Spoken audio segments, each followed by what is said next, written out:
right, race fans, Ryan Aho here, bringing you another episode of the One to Go Show, episode number 67. Again, I'm Ryan. That is the one and only Bert Lehman. Bert, how you doing, man? I'm doing good. I was thinking people are probably glad that there's only one and only Bert Lehman.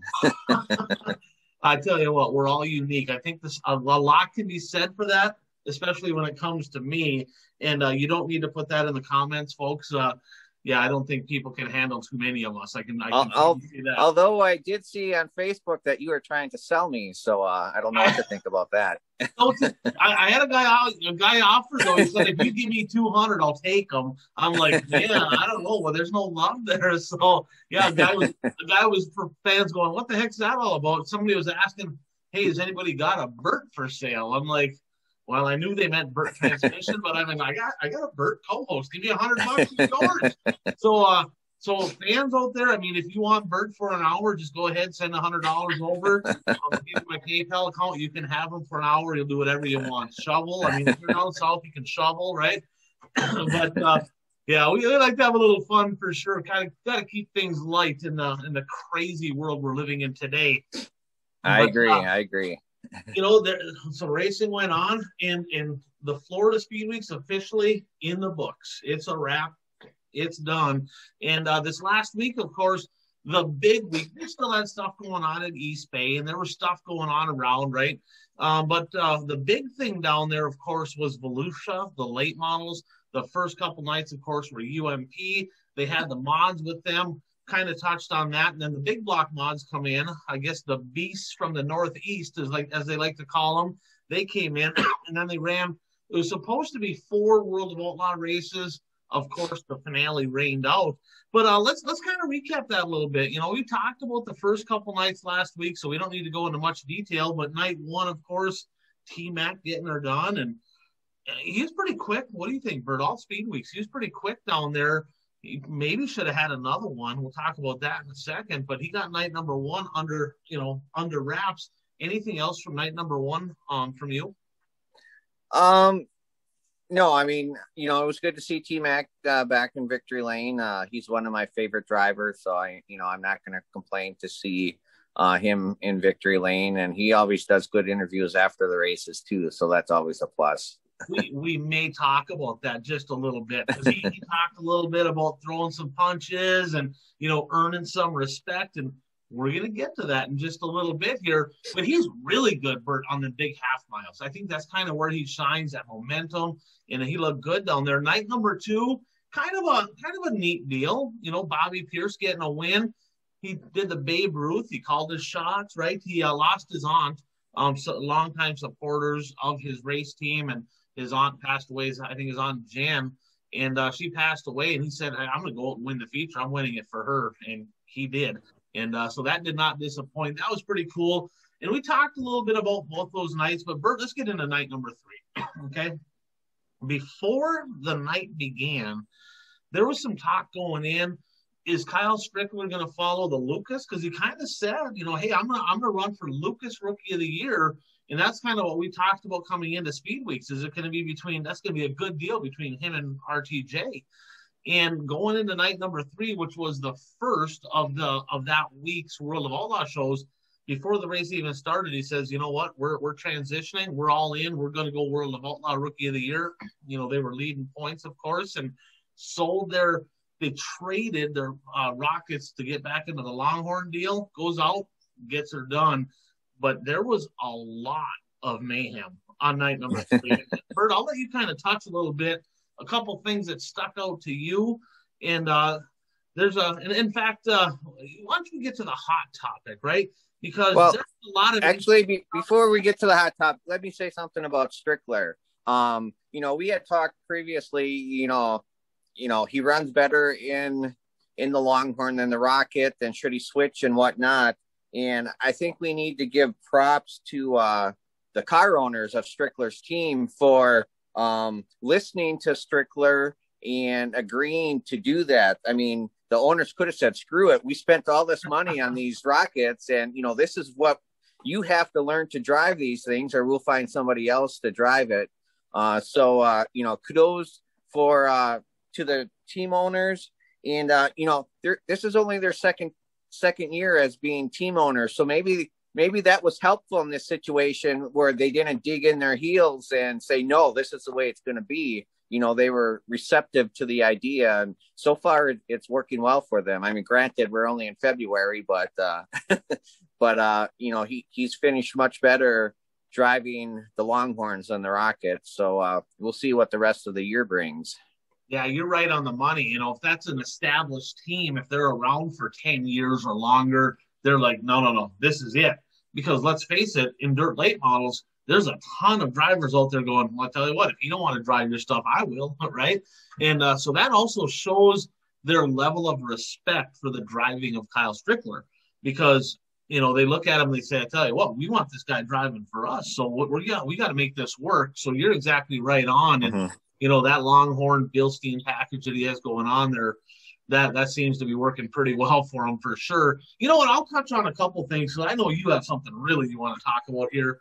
This night was crazy. T-Mac, of course, won night one. He gets out to the early lead. It looks like he's going to win this one too. And I still don't know exactly what happened. Something in the left rear. I don't know if a wheel came off or a hub broke or something broke on the left rear. And bam, his night's over leading a little bit later on. And I'm not sure if this is in exact order, right? But just a few things that happened. Bobby Pierce looked like he had it won. I mean, he's checked out. Looks like he's going to get his first World of Outlaw late model win. Shreds the right rear, and his night's over. While running second, the guy we're going to talk about that was just lights out down there, Devin Moran. He's running second, spits out a drive shaft, and somebody missed him. I don't remember who that was. Brandon Overton did not miss. He got in the brakes early. It wasn't like remember the East Bay deal last year where, it wasn't like that where he drove all the way through them, but he got into them. Both of their nights were over. Of course, Moran spit a drive shaft out, but Overton tore up the front of his car a little bit. Wasn't horrible, but that ended that. Then a little bit later, and again, I'm not sure exactly on the order of this, right?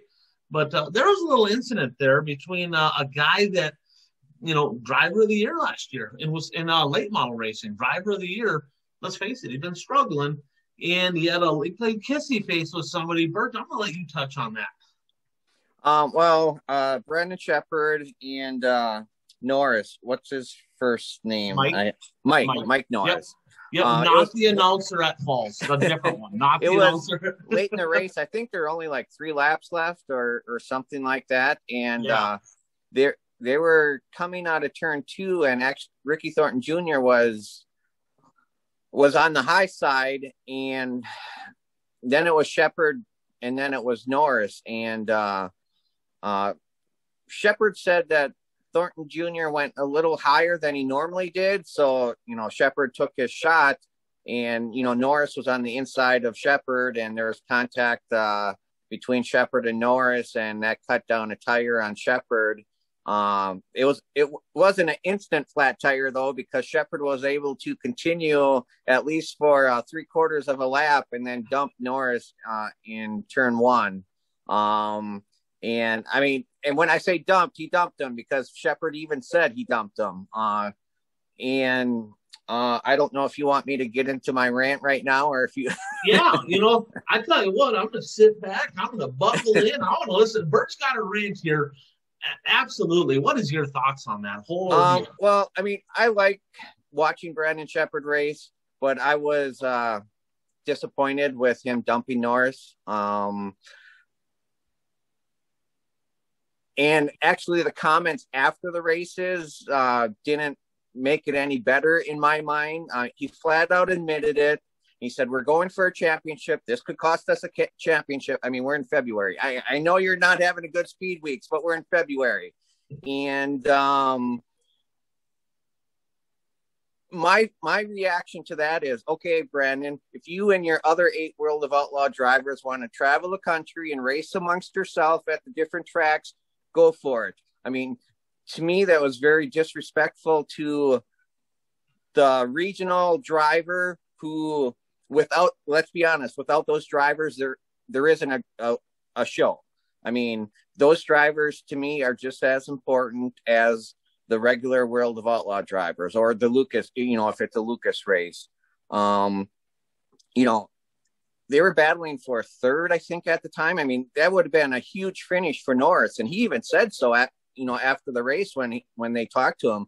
And I think based on Norris's interview, he still thinks he didn't do anything wrong. And watching it, I've watched it several times, and I think it was just a racing incident. I mean, Shepard went for a hole. The hole closed. I mean, there was a car inside. I mean, remember when Tyler Erb did that shot the hole in Arizona? It worked that time. It didn't work this time for Shepard. So my feeling is, I mean, those regional racers are important to the sport. And I understand Shepard was having a bad speed weeks and he was frustrated, but I was hoping that he would cool down a little bit after the races, but that didn't happen. Well, then apparently they said this on the Dirt on Dirt drive home one night. They said that even Mark Richards said this could cost them the championship. I mean, it's like, come on, we're in February. If you guys aren't confident enough in your ability that you can race the rest of the season and still win a championship, then, just sit down, relax, and chill out a little bit. So I'm going to spin this a different direction, okay? Because the point deal, I've been there. I haven't raced for World of Outlaw points, but I've ran for WISSOTA National Championships. And if you go into the season and your mindset is winning the championship, it weighs on you from day one all the way to the end of the year. You look at it as missed opportunities, especially when you're in a podium or a top 5 spot, and you're relegated to in the 20s in the finishing position. And this night here, Bert, I think there was 9 provisionals too. It was crazy. Somebody said 11, but on the drive home they said, well, there was only 9. And it's like, well, I don't know about only 9. That's not such a thing as only 9 provisionals. I like how they said that on the drive home. But would you agree that typically you don't see Brandon Shepard reacting this way? Is that fair? No, I agree. I will agree. I mean, he's usually very mild-mannered. I mean, earlier in Speed Weeks at East Bay, he spun out Shirley. And, I mean, he was during a heat race, and Shepard won the heat race, and he was very apologetic, in his post-race interview. And, and so that's why I was just a little disappointed with the change in demeanor that he had in this situation, because it wasn't a regular outlaw driver. And I was going to say too, I think we know why we have the no fault rule, so the World of Outlaw drivers can just punt the non-regulars whenever they want. Ooh, shots fired by Bert here. All right. So I'm going to go with a different spin on that. See, I liked it. Now, do I agree with smashing and all that? Well, probably not. But you see a human element to Brandon Shepard, right? It's more relatable. Like he's usually that politically correct, mild-mannered, not too much gets to him. But you can tell he was getting wore out because, I mean, Speed Weeks ain't been very good, right? He's not used to going all the way through the whole month of February with 0 wins. That's not Brandon Shepard. So there's frustration, and I guarantee the guy paying all the bills is mounting that frustration on the whole team. And I guarantee there's just some inner conflict. I'm not saying there's going to be a parting of the ways, but when you're not winning and you're used to winning, everybody just gets tense, right? So that mounts that, right? That kind of, that makes it, I guess, normal for people. Now, with that said, he's not normally the guy that retaliates like that. I liked it. No, did Norris cut his tire on purpose? No, I don't think so. It was a racing deal. Norris got underneath him and Shepard came down. They got together, boom, left rear flat. In fact, it didn't really, I mean, he got B-Shep a little sideways, but they kind of drove out of it, right? And so it didn't look like it was like huge contact, but obviously enough to cut the tire. And there's not a racer out there that's competitive, that's won races, that hasn't had something like that happen where they said, I'm going to drive through him in the next corner. Like, literally, I'm pissed. It just makes it relatable. Right, wrong, or indifferent, you were disappointed because you don't like conflict. I do, right? I like conflict. I think it's good. And no, it's not that I don't like conflict. It's just I wish he would have been able to do it without ruining Norris's night. I mean, that was his intent. Well, right? I know that was his mind. Yeah, in his mind. See, and that's my point right there, because let's talk about the no fault rule. If Norris would have spun him out, right, and the yellow come out, Norris just gets his spot. Right. No harm. Okay, now he didn't spin him out, but he cut his tire, effectively ending the night for Brandon Sheppard. He wasn't going to get a good night. Well, if you're going to hit somebody back, it drives me nuts, Bert, when somebody just goes up and they kind of bump them like, oh, I'm mad at you. You're going to get in trouble for that. You might as well end their night. Like, if you're going to do it, make it count, right? That's when they say if you're going to retaliate in hockey, if somebody elbows you and you're going to give them one, make it count, right? Make it worth it. Make the penalty, make it worth it. This little bit of a bump, when somebody, even that deal at Cedar Lake, where Tyler Erb kind of nosed up. He tried to tee him up. He did. He missed. But then when he kind of nosed up on Pierce, that wasn't going to, it wasn't going to hurt Pierce's car. It wasn't going to do nothing. So all he did is got himself in trouble. Now, Pierce would have got in no trouble if his dad wouldn't have been dumb and ran out on the racetrack like an idiot, right? But the fact of the matter is, if you're going to retaliate. Otherwise, don't do nothing. So I kind of look at that. I'm like, I think he probably fully intended to spin him out. And he's like, you know what? I know the rule, and the rule's stupid. See, now think about this. If that no fault rule's not there, guess what? They look at it and they're like, well, Sheppard had a flag. He clearly spun him out on purpose. Norris should have got his spot back. And it's kind of one of those deals where, yeah, it was a racing deal when he cut his tire.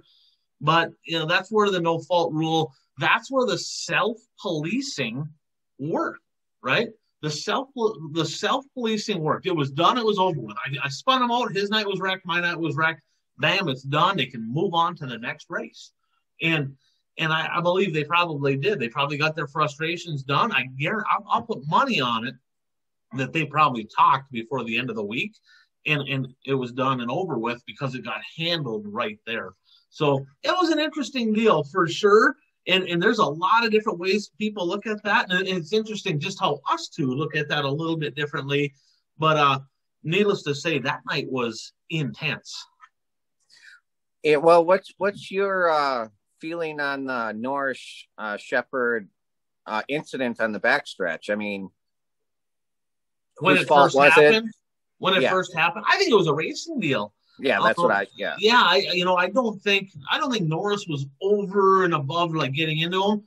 Sheppard kind of come down. He was kind of closing the door, and Norris was kind of poking his nose in there, and they just kind of got together. I don't think it was, and Norris even lifted. It's not like, think about it. He very easily could have just stayed in the gas, finished him off, kept going because he had him pretty sideways. So he lifted out of the gas. So I think it was a racing deal. But again, Bert, I've been there. I have literally been there. I don't remember. Well, Don Drew comes to mind. There was a night up in Superior, Wisconsin. He cut my tire, and we made it all the way to the next corner before I teed him up, and I think I wrecked half the field, which was a bad deal. But I definitely got him back. So right, wrong, or indifferent, again, if you're competitive, if you have that fire, somebody ends your night, your first animal instinct is to get them back. Every single sport is the same way. Every sport. You think hockey, somebody hacks you in hockey, you turn around and punch them in the face. That's just, how it works. It's just natural. Right, wrong, or indifferent. I think that's just kind of the animal instinct coming out, so to speak. And the human side, of course, to Brandon Sheppard, because he's the guy over the last several years. It's like, man, you can't rattle this guy. Like he's locked in.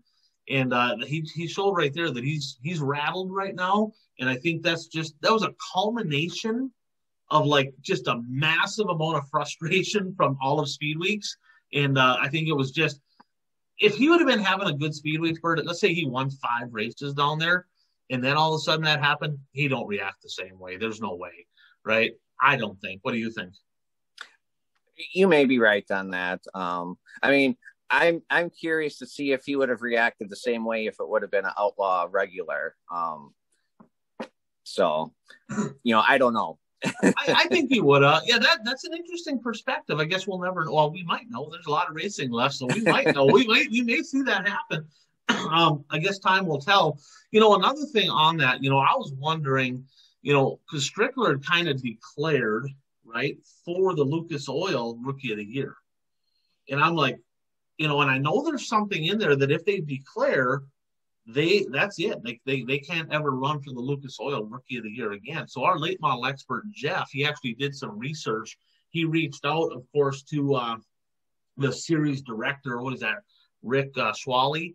And he reached out to him and said, how does this work? And I don't remember the exact date. I have it, but I don't have it in front of me. But they have until that date. Even if they commit now that they're going to run it, at that certain date, it's their last, so to speak, their last approval or their last commitment. And being that he made a decision now that he's going to follow the World of Outlaws, he still has an opportunity down the road to still run for the Lucas Oil Late Models Rookie of the Year. So Jeff checked on that. Thanks, Jeff, for that, because I wasn't sure. I was kind of wondering how that all worked out, because there is some money on the line for them rookies, right? So that's an opportunity for down the road. And Strickler's like, hey, this is a business. We race for money. If we're performing well here, we'll stay here. And obviously, I think, is he still leading? Is he leading the World of Outlaws still, or he's right up there? Strickler? Yeah, he's leading. I have it right here. Okay. Strickler has 724 points, and actually Kyle Bronson is second, who's not going to follow the series. Oh. It's Strickler, Bronson, Ricky Weiss, Tyler Bruning, Dennis Erb Jr., and then Shepard. Shepard is 80 points out of first place. Bruning's kind of a coin toss right now, right? Because I've heard. Yeah, I'm not sure which series he's going to follow. I've heard multiple things. I've heard Lucas. I've heard World of Outlaws. I've heard he's going to run a lot of regional stuff and hit some big shows. So I think time's going to tell with him. He kind of ran pretty good down there. He actually had some speed, so he ran pretty good. Yeah. Well, but I just wanted to mention too. I mean, we've talked a lot about Shepard, and we talked about Strickler, and the pressure that Shepard is on because he didn't have good speed weeks, and that translates to Rocket because that's the Rocket house car. And how is Rocket feeling with the driver committing to the series now? Is committing to the series because he got rid of a Rocket and is racing a Longhorn. We're going to get to that at the end of the show. But Rocket, let's face it, they're not on their game. I shouldn't say they're not on their game, but Longhorn found something late in the year last year.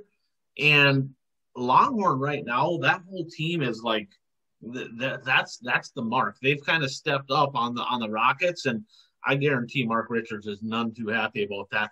I don't know, Bert, maybe there'll be some changes of rules again in the World of Outlaws so the Rockets can be fast again. I'm just saying, I don't really know, right? So let's get into night number 4, another interesting night. It rained after partway through heat number 3, and next thing you know, I think several of the cars decided, because it was a long rain delay, and they packed it all in, and it was still greasy on the bottom and greasy on the top, and the heats were super narrow. And several of the late model guys said, the ones that were not following the World of Outlaw points, they said, we're just going to keep it loaded up. We're not going to race tonight. And I think Ray Godsey was one of them. Bert, he was on the pole. And if you're on the pole on a narrow one-lane racetrack, like, I don't get it. Like this dude, like, he qualified well down there, but he ain't won nothing.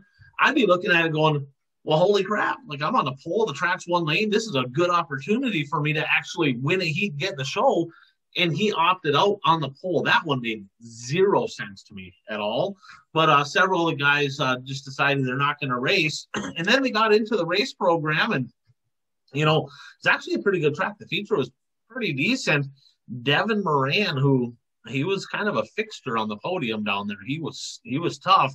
He got her done in night number 4, and I believe that was his first win at Volusia. And boy, he looked good. He was strong. What was your thought on the late model action there, night number 4 with Moran? Well, I mean, the thing about Moran is he wasn't even originally scheduled to go to Volusia. The only reason he was there was some people that he knew wanted him to race there, and they gave him some money for tires or something. Yes. So he decided to go race there, and I'm sure he's glad that he did, because he had a very good speed weeks, and we'll get into it later as to how good of a week he had down there. Yeah, he was impressive. Now, night 3 had a little bit of drama, right? Is it fair to say with the Brandon Sheppard deal, there was some drama, some stuff happened? It was nothing like night 4. Night 4 had lots of drama. I still do not know what happened. Maybe you do, but evidently Parker Martin, he's that 16-year-old kid. Now, if you remember back towards the end of last year, I think it was in December down at that East Alabama race, he's the guy that punted the guy on the last corner when Joyner won the 10 grand. And like all the pits were down, like, and they were all screaming at him. And he's like, well, whatever, I'd do it again. I'm trying to win. And like, he's just a little smart mouth 16-year-old. Like, he left me weighing 18, right? Well, something happened. I'm not sure what. His dad, Chris Martin, who's actually the owner of the Cochran Speedway down in Georgia, he got into it big time with the series director. Why don't I have his name? You know his name, the series director for the World of Outlaws. Casey? Yeah, Casey Schumann. And they were blow to blow, face to face, and he knocked his hat off, and he was poking his chest, and like he was up in his grill. And Casey Schumann says, load your stuff up. You guys are out of here. Done. Just leave. You're done. And they got booted for the rest of Speed Weeks. Now, I don't know if that's suspension or something happened. I don't know if that translates further into the season or if that was just for Speed Weeks. I don't know.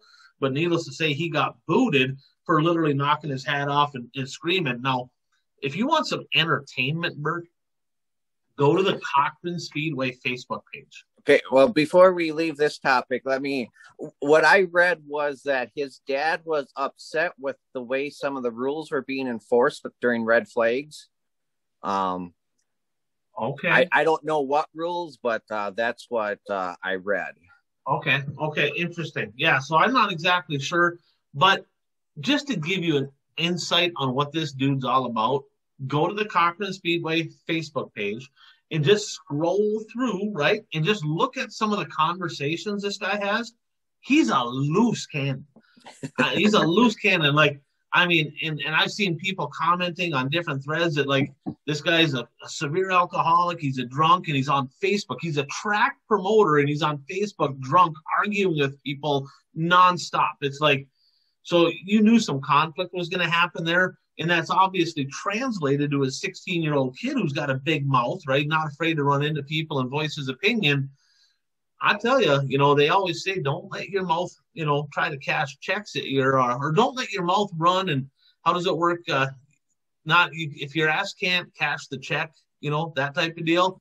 And that's exactly where he is right now. Or yeah, don't let your mouth write checks that your ass can't cash. Oh, okay, that makes sense. I figured it out. All right. And that's exactly what he's doing. Now he's 16, and that kind of begs the question, I've always said, these 14, 15, 16-year-olds, I don't believe they belong in super late models. I don't care how hard they drive. I don't care. Zero respect. Daddy pays for everything. You don't have to work on nothing. He can go, like, you go smart off to the wrong person, he's going to punch you in the face. Now, you can't hit a 16-year-old. You go to jail, right? So when he turns 18, he may wisen up just a little bit. And I guess we'll find out. Dad looks like he's kind of a big boy, but man, I tell you, it was interesting. But let's flip this around, because the big block mods were in town. And Bert, did you watch that feature? I know I didn't see any of the big black stuff. So I didn't. I typically don't watch them. Them cars are like, it looks like they don't have shocks on them. They're like all kind of teeter-tottering, bouncing around. But right away, lap one of the feature, Mad Max McLaughlin got into the back. So he was diving underneath Matt Sheppard. And Sheppard, evidently, he's got multiple championships up there. Like, he's supposed to be one of the top guys in big block mod racing. They get into the corner first lap.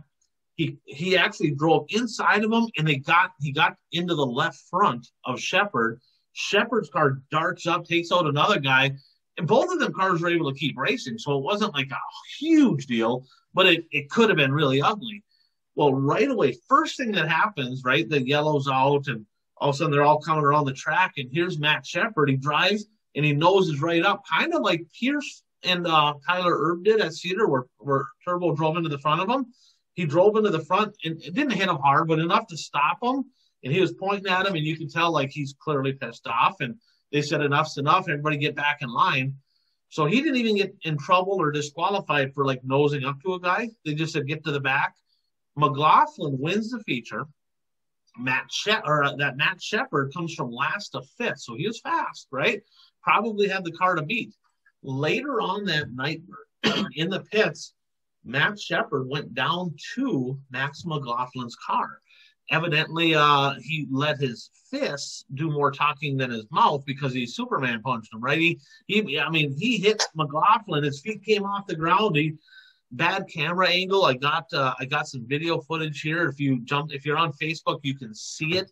Not the best because you can see the camera kind of drops as it happens. And it's like, Now what's interesting, Max McLaughlin, Bert, do you know what car he drives? No. The Sweeteners Plus. Oh, okay. T-Mac car. And wasn't it just last week where T-Mac's one saying, hey, sometimes you just gotta knock somebody in the face a little bit to kind of earn some respect. So it's kind of funny how that kind of comes full circle, right, to the Sweeteners Plus car. And you know what Matt Shepard got for a suspension? Do you know what he got for a fine? I don't know. Nothing. He won the next night. They didn't do nothing. So for punching him, he got nothing? Nothing. He raced the very next race. So, and it's on video. People saw it, right? So you got Chris Martin knocking the hat off Casey Schumann. He gets booted for the week. You got this dude, and it's all, you got to remember, World Racing Group owns Dirt Car, and they own World of Outlaws, so it's all kind of the same group. It's kind of weird to me that you knock the hat off and you yell at the series director and you're booted. And, Casey Schumann booted Tyler Erb for indefinitely. And this dude goes right into a guy's pit and literally knocks him on his ass, punches him, and he don't even get suspended. I'm not really sure what to think about that, Bert. What do you think? Well, I'm in the same boat as you. I'm not quite sure what to think of that. It was definitely interesting, though. So I don't know. It'll be hard to say if that carries over up into, because they'll race against each other. It's not a huge series. They'll race against each other a lot. But like T-Mac says, when you punch somebody in the mouth, that, fear earns respect. And now I'm wondering if McLaughlin will be a little bit more timid. And when they interviewed McLaughlin in Victory Lane, Bert, what's interesting to me that night, because he won, the first thing he says is, man, I feel bad about getting into him. I really feel bad. I thought about it the whole race. So, like, he must have been already a little nervous, like, knowing this guy's a hothead, like, man, I'm in trouble. Like, this is not going to be good. So, so in watching it, it's not like he drove up into him. He dove underneath him, and that's the night it rained. He kind of hit a little crease, and his car kind of come up the track, and it was kind of a racing deal, probably a little aggressive for lap one, but it was a little bit more drama down there. Now, you got anything else there on night number 4, Bert, or should we roll into the final night? No, we can roll into the final night. Yeah, the final night, another guy, because they had multiple winners. There was only 3 winners that won multiple races. Brandon Overton got his second of the year and looked really good. I mean, he flat out dominated. Kind of an interesting deal. So coming into the night, Devin Moran was literally just a handful of points ahead of Pierce for the big gator for the Winter Nationals Championship. And Pierce was scheduled to start outside of row number 1. Now, he's been qualifying well. He's been winning heats. He's been starting up front. I mean, he found some speed. And the fan belt came off in the heat race, and they got the engine hot, and they decided that, I don't care what it is to win. I know what these engines cost, so we're going to pull the engine, and we're going to put another engine in. They didn't get it done in time. He had to borrow a car. He ended up starting last, and I don't even know if he finished. I think he just went out there and then kind of pulled off. I don't think he finished. Yeah, he posted on Facebook that he just borrowed a car so he could make a couple laps so he could get the start money. Yeah, and that was pretty cool of that guy to let him do that. but it cost him a shot at the championship because honestly, starting outside pole, track was, maybe it wasn't to his liking though, because it was a little drier that night. So I don't know. I'm not going to say he would have won, but I think he would have finished towards the front somewhere and had a shot at that gator. But one guy, Bert, that really was poised, I guess, to have kind of his breakout night, the B1 bomber, Brent Larson.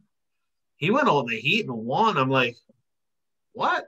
Like, and he looked good. He had a fast heat. He drove away from Strickler and somebody else, and he was running third that whole feature till like 6 laps to go, and just a little bit of contact there between him and Madden. I think Brent kind of bobbled.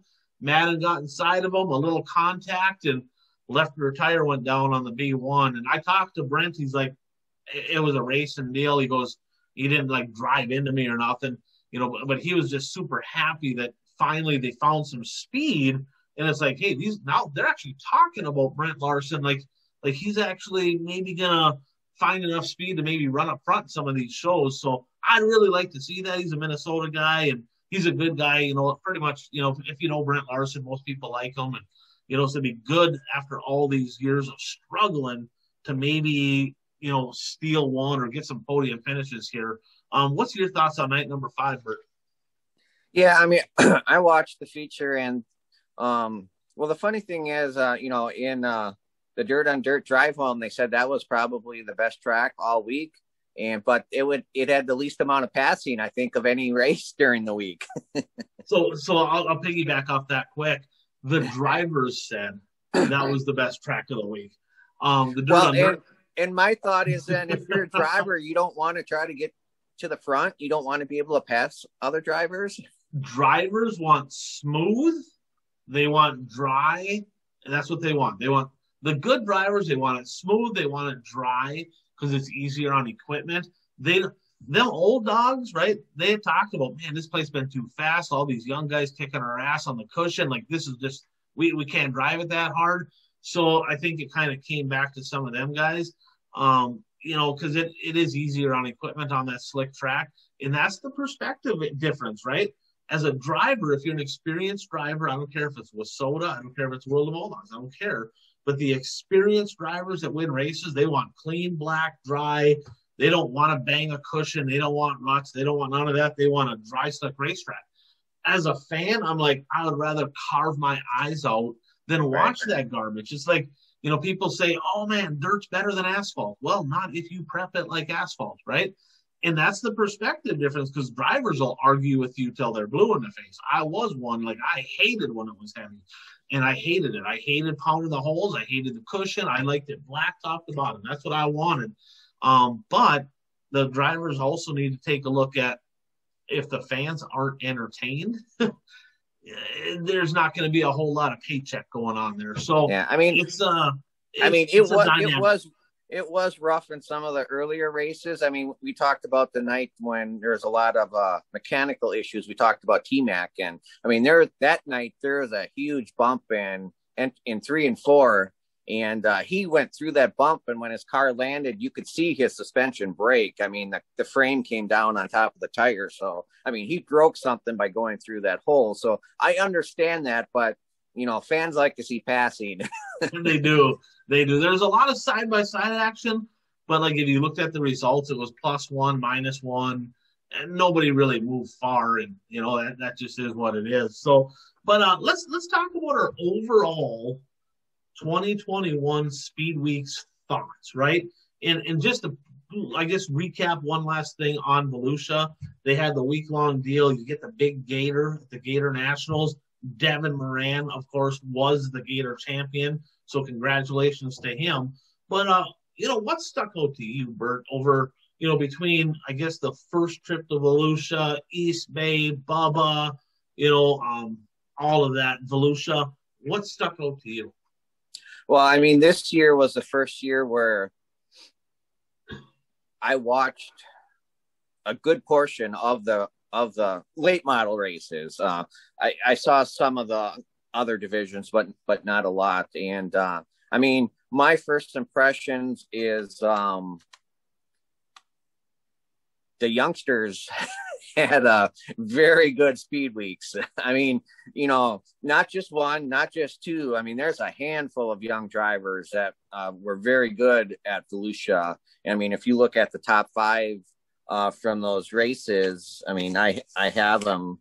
I mean, just the World of Outlaw races, Strickler, Hudson O'Neill, Ricky Thornton, top 3 on the first night. And then Devin Moran, Bobby Pierce, third night, Overton, Moran, Bronson. I mean, just, and I think I didn't see McDowell's interview, but the guys at Dirt on Dirt made reference to it. He said something about these young drivers. It's hard keeping up with them. He did. And I tell you, that guy gives a great interview. Like he's I could listen to him. Like he does a great interview. He's actually, well thought out with what he says. He's just, you can tell a lot of wisdom there, carries himself well. I'm a big Dale McDowell fan, but yeah, you're exactly right. I mean, it didn't matter if it was the nights it was dry. It didn't matter if it's a night it was hammered out on the cushion. There's a changing of the guards. And we talked about this, last year. It's like, there was a while where I'm like, man, especially regionally, I'm like, man, there's a lot of late model guys that are like old. I mean, they're like not going to race for, like, what's going to happen? But whether it's locally, regionally, or obviously nationally, there is a lot of young guns out there in the late models. So that if you're a late model fan, that bodes well. We have a lot of drivers here that we're going to be able to watch over the next several years. And I'm excited because there's some talent there. And one thing Dale McDowell says is, it don't matter if it's hammered down on the cushion or dry stick. You got to drive these things so hard. I mean, you got to drive them. It's not like 20 years ago where the cars are flat and they kind of roll in, and you're on the pump and the car's got attitude and you're driving the heck out of them. So, there's that a little bit too. Maybe them younger guys in a little bit better shape than some of these guys that are 50, 60 years old. So, especially when you do have a track with some attitude. So you're exactly right. Them young guns, that's pretty exciting. What else stuck out to you? I have some other thoughts that I'm going to talk more about later in the show, but I mean, like Hudson O'Neill. I mean, last year he went to Speed Weeks in the Masters Built house car and looked absolutely horrible. And it was like, is this guy going to get a ride? Is his career over after? And now he's with a new team, and he was very impressive during Speed Weeks in my mind. Yeah, he had the one night I remember over at Bubble where I think he spun out like 3 times. He looked terrible that night. But the rest of it, I mean, he was a player. He was solidly battling for them top 5 spots many, many nights. And, you're exactly right. I mean, he didn't race much last year. And people, and I think he even mentioned it's like, man, it's going to be kind of hard to get back after this. But getting him into a car that worked, and he might have been one of the fastest rockets of the group, right? Yeah. He was usually running up front. Another thought is, the week Bobby Pierce had down there. I mean, he should have probably had more wins than just the one that he did get. And, that was another thing where he wasn't going to go down there. He wasn't going to race there, but then they decided at the last minute to make the drive down, or they're already, I don't know.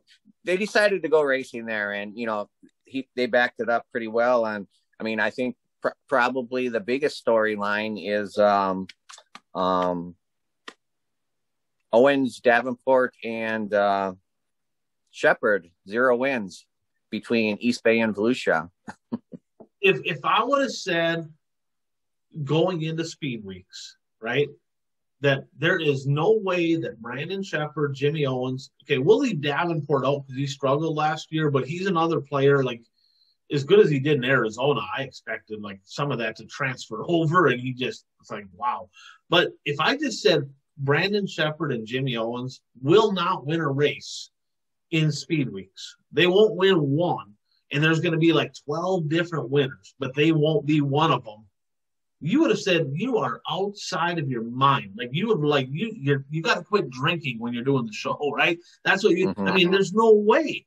And to think how many wins those two had combined. Obviously, the World of Outlaw champ last year, the Lucas Oil champ, and neither one of them have even one single win. And it's going to be all the way through February because I don't think they're going to race now until March. So, man, it's crazy. And do we write them off? I tell you, Brandon Sheppard, I think, is going to get some wins. Jimmy Owens didn't even look competitive, right? Brandon Sheppard at least ran towards the front, and you could see, like, he maybe wasn't there, but he was, around that fifth spot. Like, he was running pretty good. Jimmy Owens looked slow. Like, he didn't even look good, so I'm, and it's hard to say, man, that's just speed weeks. I mean, they can regroup. I mean, Jimmy Owens is a phenomenal race car driver, but that plays on your psyche a little bit. When you leave that whole deal, you race that many shows and you're not even competitive, and now you got to wait a couple weeks before you go back out and get behind the wheel. Man, that he's going to have some, like, he needs to go talk to a psychiatrist because he's going to have some head games going on there for sure. Mm-hmm. Yeah, I agree.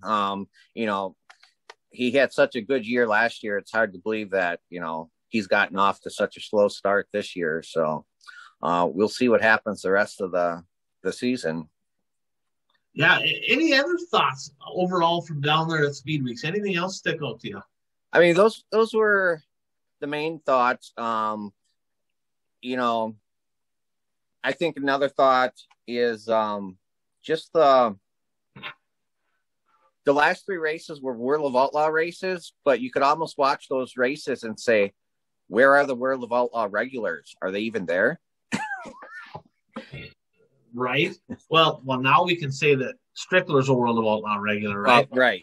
I mean, if you take Strickler out of the equation, I mean, if you take Strickler out of the equation, we're not sure where Tyler Bruning's going to be racing this year. In the first night, the highest outlaw finisher was Ross Bales at 7th. Second night would have been Dennis Erb at 5th. And the third night would have been Erb at 7th. So if I would have said that, nothing against the one-man band, right? But if I would have said, well, you take the 3 World of Outlaw races, the guy with the best finishes is going to be Dennis Erb Jr. He did run good down there last year. I think he had one win stolen from him, right? He had that drama down at Volusia last year. Mm-hmm. But Ricky, he's in his new cars, which he already needs a new one because he got destroyed on the last night. I didn't see exactly how it happened, but I can tell that front clip got just shredded. So tough deal for Ricky.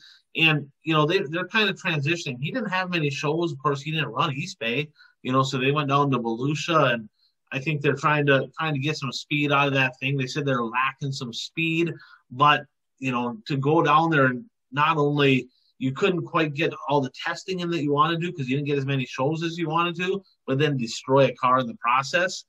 Not a good start to the season for the 7 ride. And Sheppard, non-existent. I mean, you look at a couple of the guys that were kind of the also-rans, Youngins, terrible. Briggs, terrible, right?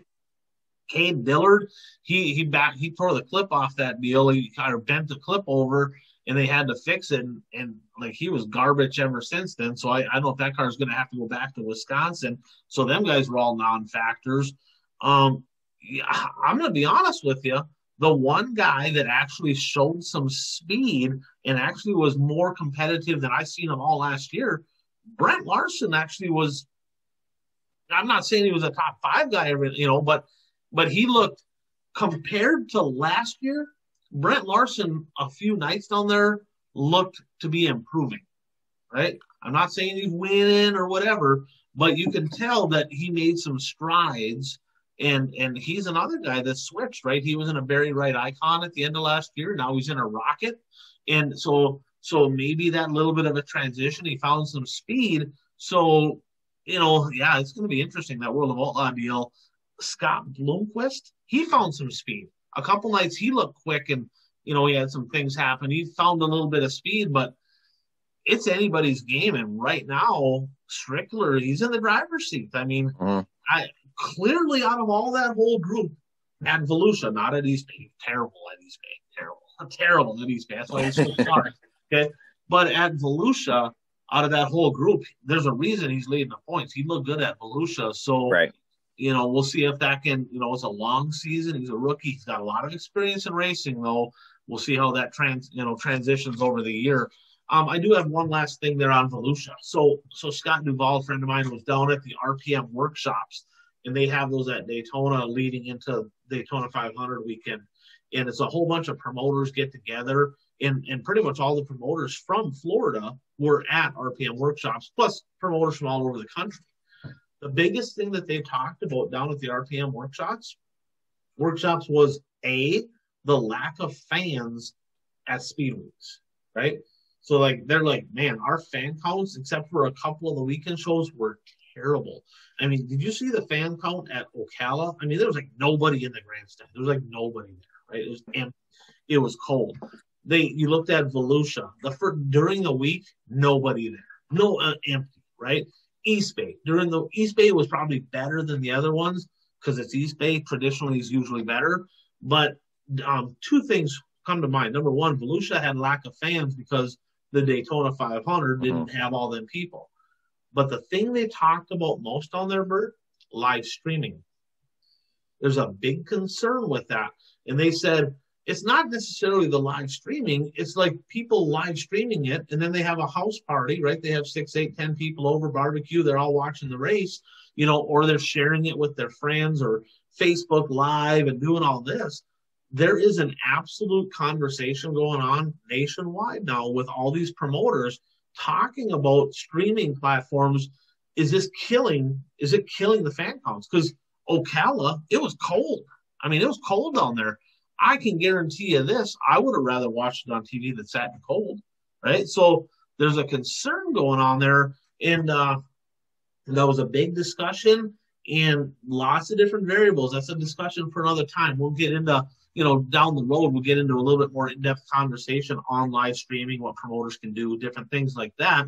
But the fact is that was a big concern down there at Speed Weeks, especially at the RPM workshops, was if we can't fill the grandstands for these shows, maybe there's too many, right? They talked about maybe, and they already have the schedule out for next year, and their mindset is maybe we're overdoing it. Maybe there's too many shows down here, which is great for the racers. It's great for us fans that want to watch it online, but it's not good for trying to fill the grandstands when you have that many races in a condensed period of time. So that was one of the big outtakes, I guess, of that deal down there. And but Speed Weeks, I watched the drive home on Dirt Under. Them guys do a great job, by the way. Yeah, they do. I really enjoy the hell out of that. Every single night, jumping on 15, 20 minutes, half hour, just kind of listen to their take from the night. And, they go down, they meet with the drivers, talk to them, some good insight, really entertaining. But they talk about the Roy, right? They're like, we're going to have a Roy. No Roys, and that's race of the year. And there wasn't one that really stuck out to me from all of Speed Weeks that I would say was memorable, right?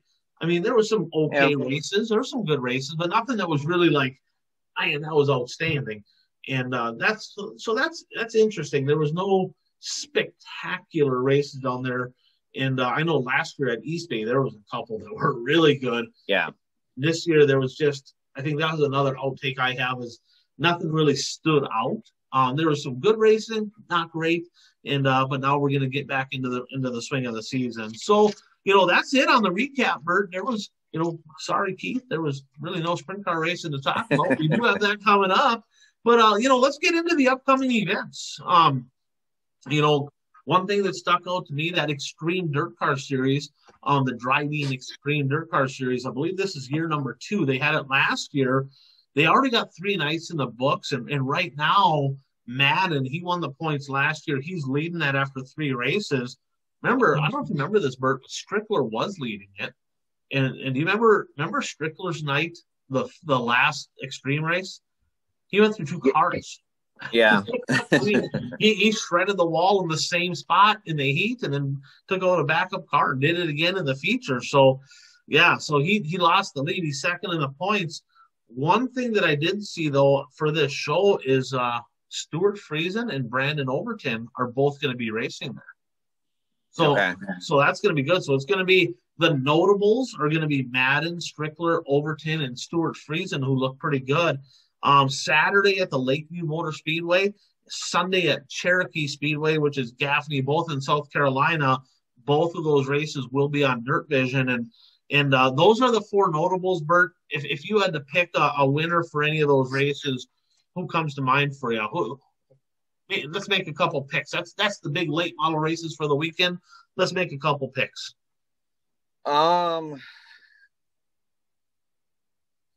Overton runs so well down in that area that it's hard to pick against him. You taking them for both or one or? Give me Overton and Lakeview. I'll let you have them for Cherokee, and I'll take Madden for Cherokee. I'm taking an Overton sweep. I'm just going to take an Overton sweep. Our late model expert weighed in, and he's got Strickler on day one, which is at Lakeview, and he has Madden on day two, which is at Cherokee there. So hopefully that cold front that's going through the south doesn't make it all the way over there. Hopefully the racing happens because the southern folks, they found out what winter is like this week. So yes. Hopefully the racing happens. And I'm looking here. Yeah. And we're finally in double digits today.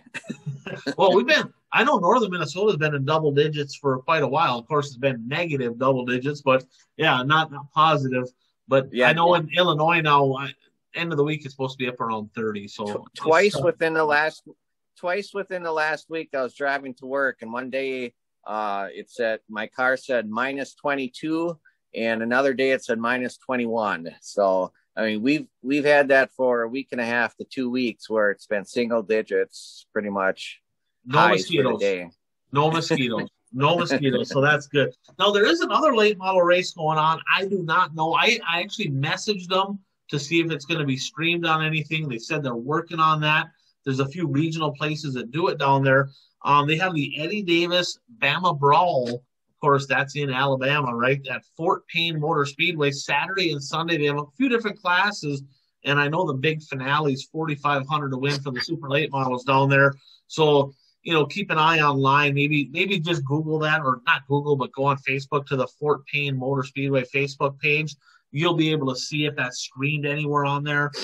I'm kind of wondering, maybe you're going to see the Joyner car over there. I don't really know who else. Maybe I think that's maybe a place that you may see like a Parker Martin, right? He might be a guy that heads to something like that. So it'll be interesting to see who transitions over to that race. And then Keith, we didn't forget about you, buddy. All right, we didn't forget about you. There is some sprint car races going on. The World of Outlaws Friday and Saturday. Bert, Friday at the Mag, Saturday at the Rev. Both of those, of course, this World of Outlaws will be on Dirt Vision. And I got now Keith did not weigh in. He must be working. I couldn't get a prediction from him. Jeff gave me a prediction, okay? And he says, now remember, Donnie Schatz, right? He's at 299 on World of Outlaw sprint car wins. Looked like it was going to be 300 at the last one. I mean, he was poised to win that deal, had an ignition box fail, rough deal. Jeff said he's not only going to get 300, but he said he's going to get 301 also. So he's going bold. I think that's a homer call. I don't know. I think it's kind of a homer deal because he's a northern guy. But Jeff said that. Who do you got to win the World of Outlaw sprint car races over the weekend? Give me Brad Sweet the first night, and I'll take Schatz the second night. He'll get 300.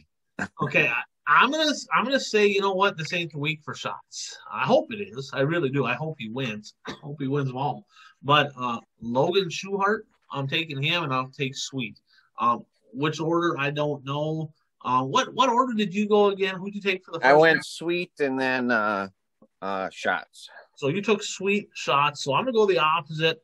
I'm gonna take Schuhart, and then I'll take Sweet on the second one. Is what I'll do. Yeah, I didn't do very good on my predictions last week because I said my hot take was Bloomquist would finish in the top three at least one race, and I don't know. I said Shepard was going to win.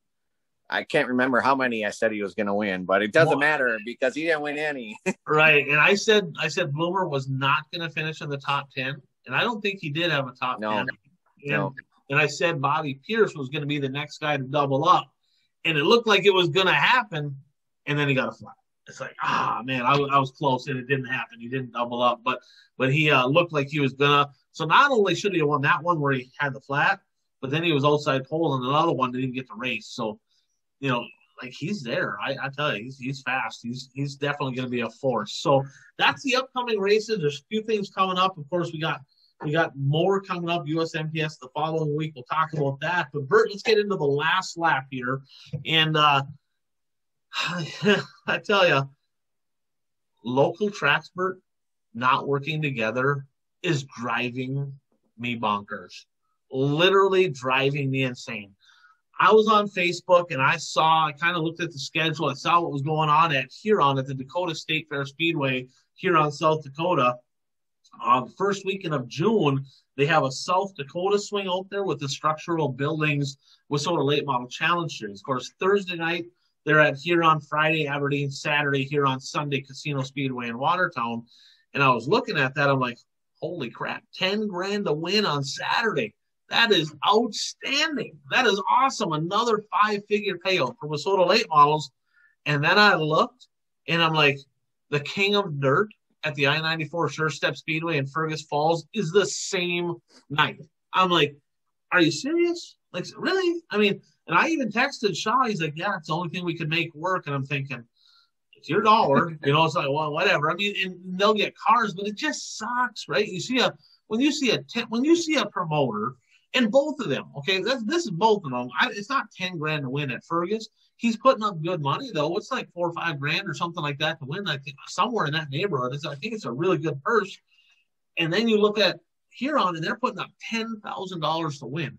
As a fan, Bert, and I'll let you weigh in on this. As a fan, when they put up that kind of money, I want to see as many good late models from all different areas competing against each other. I'm going to touch on one more show, and then I'm going to let you weigh in.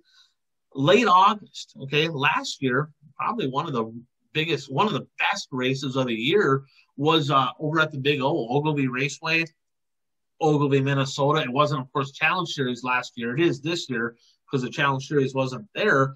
But that last week of August, they have a Challenge Series race in Ogilvy. Okay, I looked at the schedules. Viking Speedway in Alexandria, they're also having late models on that same night. I'm like, oh, you're killing me. Neither one of them have late models regularly, so they both rely on people coming in. Now Viking will get kind of that NLRA group. They'll get kind of some of them. Might not have went to Ogilvy anyway, but it just sucks. There's so few of these bigger races. It's like, let's work together on this. So, Bert, as a fan, as somebody that's written a lot of articles, did a lot of interviews, what's your thoughts on that?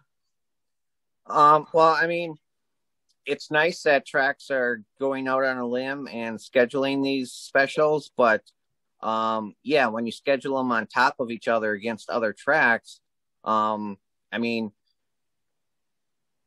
it's hard enough to have a successful special the way it is, and then when you have two going on at the same time, making people choose, you're just limiting your chance at success. I mean, you're forcing the fans to make a decision on where they want to go.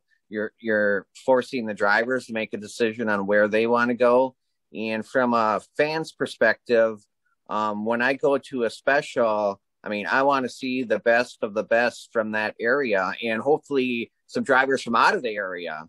And when you schedule on top of each other, you take some of those possibilities away. Yeah, and hopefully it works out for everybody. I mean, there's the flip side of that is there'll be multiple opportunities for somebody to win a race. I mean, I get it, but yeah, I'm like you. I mean, when I see that much money on the line, I want to see as many of them good guys competing. In a perfect world, like the Sites race last year, they had representatives from like 6 different regions that we've talked about. And that's cool. When you see the best of the best from all these different areas within our region, right? That's cool to see that them kind of racing against each other. And I get it. There's only so many weekends in the year in Minnesota, but it never fails that always kind of happens. And it seems to be happening more this year there's a little bit of conflict in central Minnesota, a lot of scheduling on top of each other, and it's just not good for anybody. So that's enough of that. And I also saw on Facebook, Bert, so TRC race cars up in Hibbing. Actually, I ran one of those for a few years myself, Mark Royney, and partnered up with Kaylee Emerson, who's actually the series director, president of the Northern Renegades non-wing sprints. But he's worked with Mark for several years, good buddies. They announced a driver support program, kind of a little unique deal where they want to do more one-on-one with their drivers instead of building a car, sending them on their way. So Mark, he'll be the first one to admit it, not people skilled, right? He's not the guy that likes to do that. And so Kaylee coming in, partnering up, that's going to be good for TRC.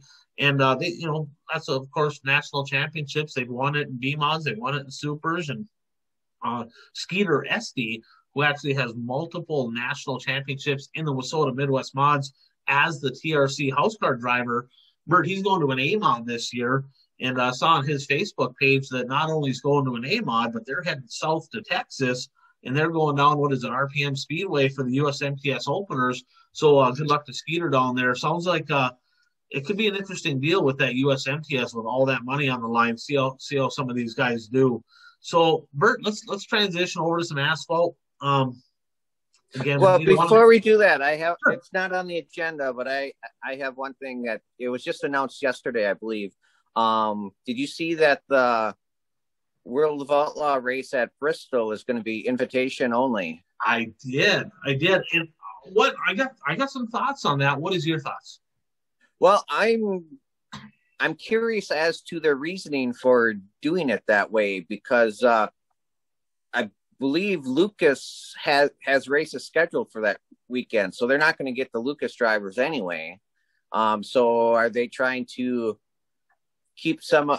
I shouldn't say it this way. Keep some of the riffraff out. So that's Bert Lehman, Lehman. If you want to follow him on Facebook, if you have a comment on him calling people riffraff, that's Bert Lehman. The answer is yes. I will agree. So, so they have, I think they're running back-to-back weeks, 2 classes at each. And I think what they're trying to do is there's so much popularity with that initial, the one that XR is putting on before the NASCAR race, where, I think they're up to like 1,500 cars registered for that deal. I think they looked at it and they said, we don't want anything to do with that many cars. Like, in fact, you can get to a point, in the Dirt on Dirt crew talked about this, you can get to a point where too many cars is actually a worse show, right?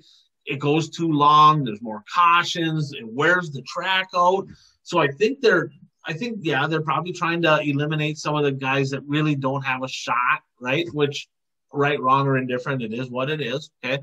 But on the flip side of it, I think they're trying to limit it to a certain number of heats, and I didn't see the exact number. Did you see a number on that? How many cars? No, I didn't see any exact numbers. I look at it and as a fan, in all honesty, if you have 2 classes of cars and they both have 4 good solid heats and last chance qualifiers and features, that's a full show. That's entertaining, and I think that's all you need to have an entertaining program. I don't know if they're going to go with 4, 5, 6 heats. I don't know, but I think they're looking at it, and this is something we've talked about, right? Is you see these specials that have 8 classes of cars and they got 300 cars at the special, and it's like, I know Puka loves that stuff. We don't, what we don't want to go watch that stuff. And I think they're looking at it like, we want to have the show done in a certain window of time, and they don't want a 4 or 5 hour program. So I think that's kind of the mindset behind it. And, it is what it is. Hey, I got a quick thing here. So Pete, he's taken kind of funny. So I took Schuhart and then Sweet. He took Sweet and then Schuhart. Okay. And, and he says, I'm not sure who's racing for Lace. I'll take number 1 both of those nights. Number 1. Who's number 1? Brent Larson. All right, we'll give him Brent Larson. I don't think he's going to be there. So there you go. You got Brent Larson. Okay, he ain't going to be there. I don't know if he meant the pole sitter or what. I don't really know. But Pete weighed in. He did give us some sprint car picks there. He went flip side of me. So yeah, that Bristol deal going to be interesting. And the more cars they have, we don't want to see a rubbered up one lane dry slick deal. I want to see it, and when we get too many cars, it wears the track out. Initially, when I saw that, I'm like, oh crap, another invite only deal. The invite only deal at Knox or at Eldora last year was good. I mean, it was an entertaining show. So, yeah, I guess the jury's still out. We'll see who they invite and we'll see who's coming. But I'm pretty sure they'll probably do a pretty good job with that deal, I would guess. So that'll be interesting to see. Now, well, speaking of Bristol, right? What a perfect transition. We'll get into the Daytona 500, and we don't need to spend a whole lot of time here. But what was your overall thoughts of the 500?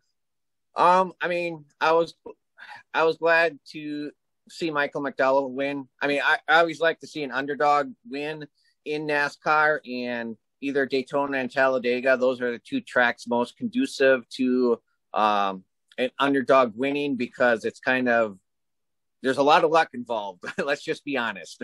Not being involved in the big one, or in this case, the two big ones.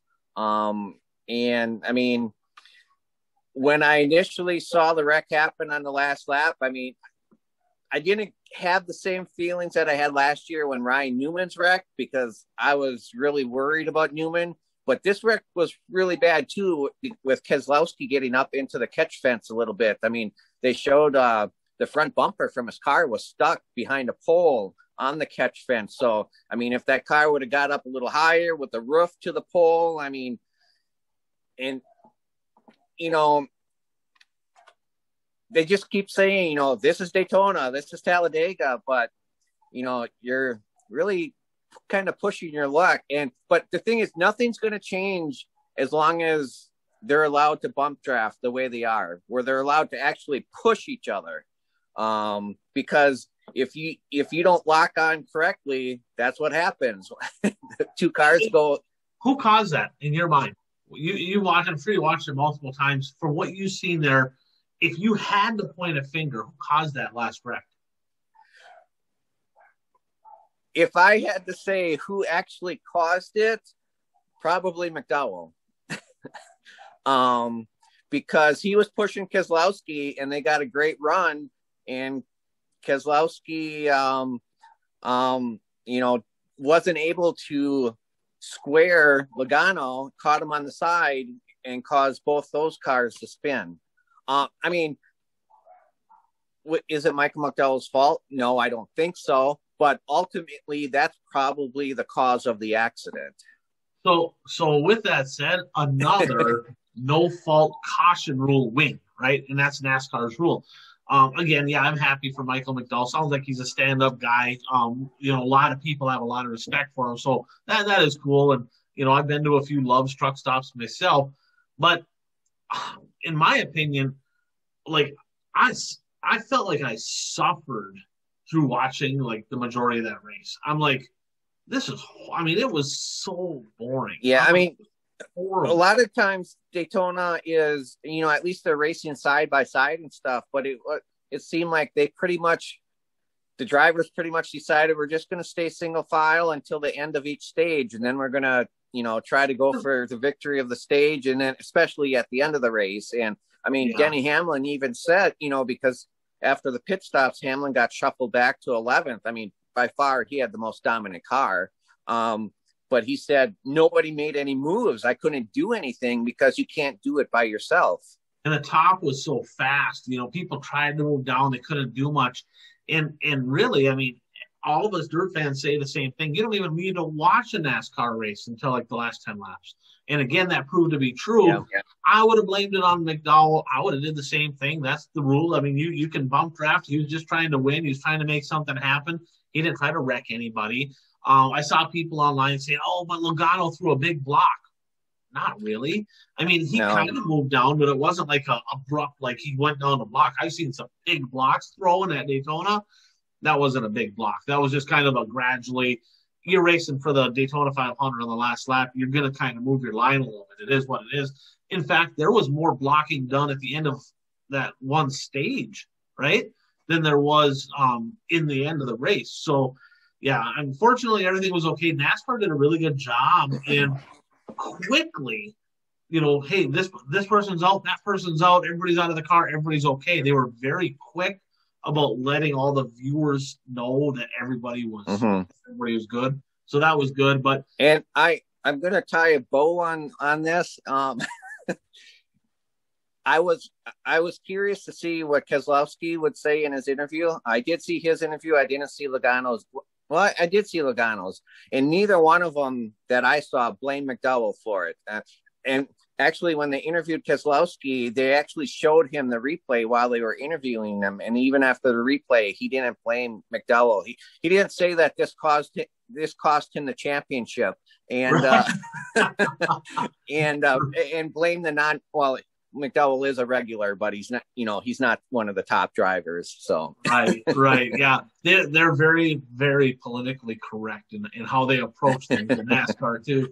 So let's end it with this. We got 2 months of racing in already. There was a little bit in January, a full February. Actually, there was quite a bit in January, really.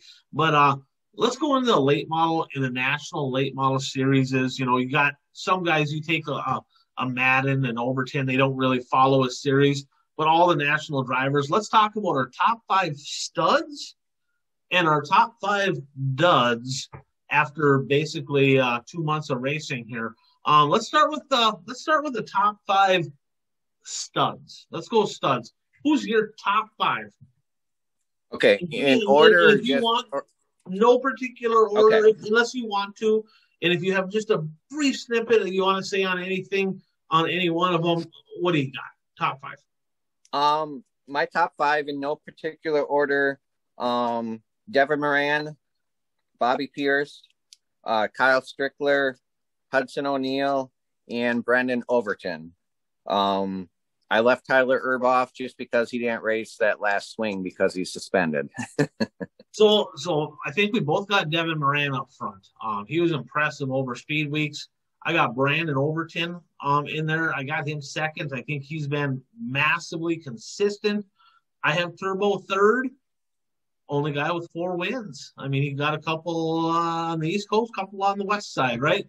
Yeah, he couldn't race the World of Outlaw stuff, which sucks, or the UMP stuff. But I got Turbo in there. He looked pretty good. I got Bobby Pierce, who I kind of rough on him a little bit last year. You give that kid a cushion, and he is tough to beat. And just like the Dirt on Dirt crew said on the drive home, boy, if this is any indication, come regional racing or on the Hell Tour, they're in big, big trouble. I mean, that one guy predicted 33 wins for him. Yeah, and that was D-Swab said 33. I'm like, I want some of what he's smoking. I don't see 33 happening for Bobby Pierce, but you never know. He was impressive. I tell you, he was really quick. The first day he stopped in, partway through the week at East Bay, he won the heat opening night out. So he's qualifying good. He's fast. He's winning heats. He's good. And another guy, I'm going to put a veteran in there, a guy that was pretty consistent, probably out of all the veterans, T-Mac. I agree with that. I'm going to put him up in the top 5. I don't have an issue with any of your picks. I mean, you're right. Turbo deserves to be in the top 5. I just didn't put him in there just because he doesn't have the full body of work like some of the other drivers do. And if you take East Bay, if you take all the stuff with the rocket out, I actually had Strickler penciled in, and I'm like, boy, he was horrible at East Bay. You're right. But those are the top 5. But he's leading the World of Outlaw points coming out of Speed Week. So I mean, you can't. I mean, it's hard to argue against that. Now, top 5 duds. Who do you got? Jimmy Owens, Jonathan Davenport, Brandon Shepard, Ricky Weiss, and I put the World of Outlaw series just because their drivers were not competitive against the other drivers in the outlaw sanctioned races. Shot fired. All right, I like it. So I got Bishop, Owens, and Davenport. They're all 3 of them are there. Okay. The next one I got is Josh Richards.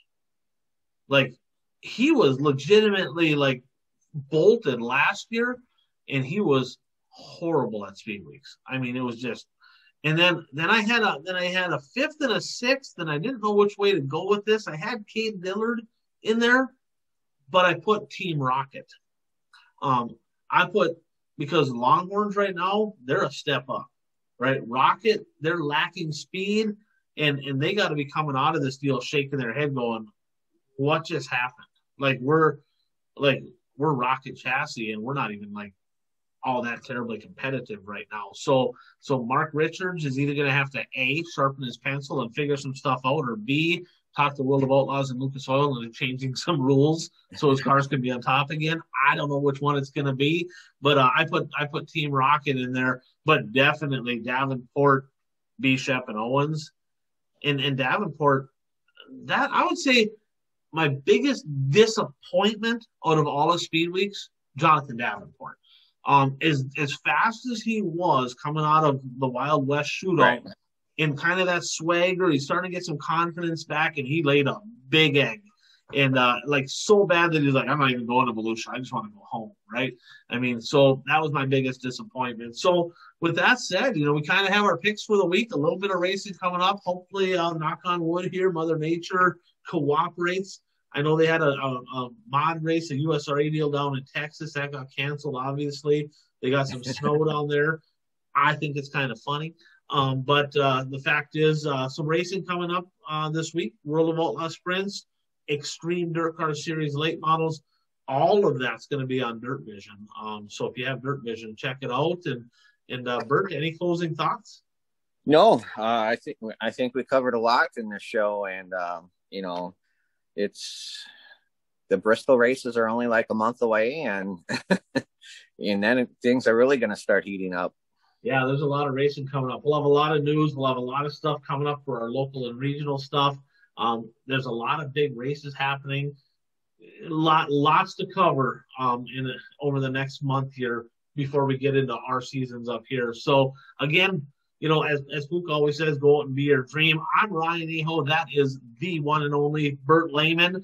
And folks, I hope you enjoyed the show. And that's episode 67 in the books. Thanks for tuning into the One to Go Show.